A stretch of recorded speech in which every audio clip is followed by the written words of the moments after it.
దేశవ్యాప్తంగా army day celebrations ఘనంగా జరుగుతున్నాయి. జైపూర్లో 78వ ఆర్మీ డే పెరేడ్ జరుగుతోంది. ఏటా జనవరి 15న భారత సైనిక దినోత్సవాన్ని నిర్వహిస్తారు. ఇవాళ జగత్పురాలోని మహల్ రోడ్లో వేలాది మంది ప్రేక్షకుల ముందు సైనికులు కవాతు చేస్తున్నారు.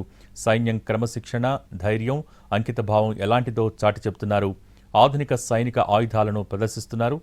కార్యక్రమాన్ని లైవ్ ద్వారా మనం వీక్షిస్తూ ఉన్నాం.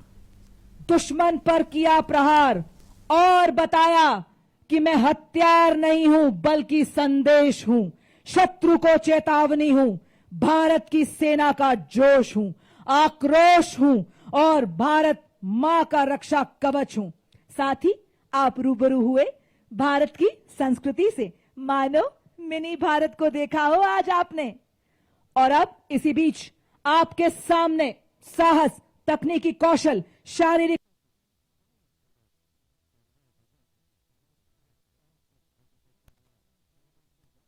ठिकानों को लो लेवल फ्लाइंग विमानों के खतरों से बचाने के लिए विकसित किया गया है।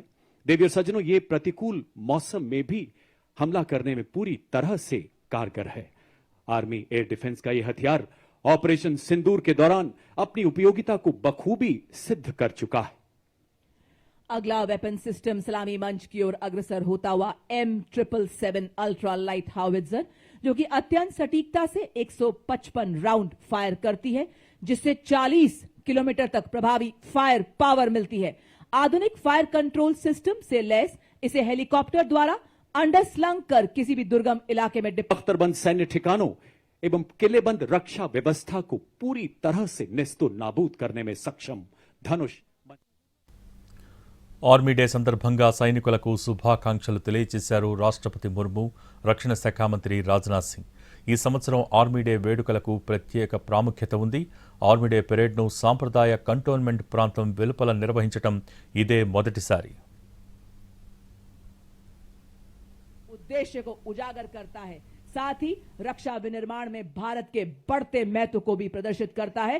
बड़ी शान से सलामी मंच के सामने से गुजरता हुआ मॉड्यूलर ब्रिज दुर्गम क्षेत्रों तक सुरक्षित संचार प्रदान करने के लिए भारतीय सेना ने सरलता पूर्वक परिवहन योग्य एवं शीघ्र तैनात। देवियों और सज्जनों, आत्मनिर्भर भारत के तहत स्वदेशी विकास से ऑपरेशन सिंदूर एवं दुश्मन के खिलाफ आने वाले सभी ऑपरेशन जीतने में सक्षम अब आपके सामने है कॉम्बैट सपोर्ट वेपन सिस्टम।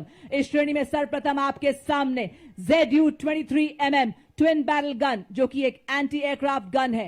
इस गन को लो लेवल फ्लाई करने वाले के लिए इस गन का इस्तेमाल किया जाता है। यह एक light weight, simple to operate, highly mobile, high rate of fire करने वाली एंटी एयरक्राफ्ट गन है।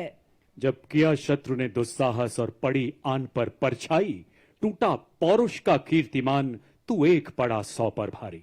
ZU-23 की विशेषताओं से युक्त है। बर्फ के हिम शिखर पर ना घबराया मैं, रेत पर चलकर भी ना लड़खड़ाया मैं, तूफानों का भी मैंने किया सामना, जंगलों से भी मैं गुजरता चला गया, बन गया है तन वज्र के समान अब मेरा। अमोघ भारतीय सेना की तोपखाना मारक क्षमता, सटीकता और युद्ध प्रभावशीलता को कई गुना बढ़ाने में सक्षम। 40 फील्ड रेजिमेंट के जांबाज अधिकारी लेफ्टिनेंट महक भाटी की कमान में अगला वाहन यूनिवर्सल रॉकेट लॉन्चर सिस्टम सूर्यास्त्र का 300 किलोमीटर की मारक क्षमता वाला मल्टी कैलिबर रॉकेट प्लेटफॉर्म, जो गाइडेड रॉकेट्स द्वारा दुश्मन के ठिकानों को लंबी दूरी से ध्वस्त करने में पूरी तरह से सक्षम है। भारतीय आर्टिलरी में इस फोर्स मल्टीप्लायर का आगमन सेना की लंबी दूरी की तीव्र प्रहार क्षमता को कई गुना बढ़ा रहा है। मंच की तरफ शान से आगे बढ़ता हुआ यूनिवर्सल रॉकेट लॉन्चर सिस्टम।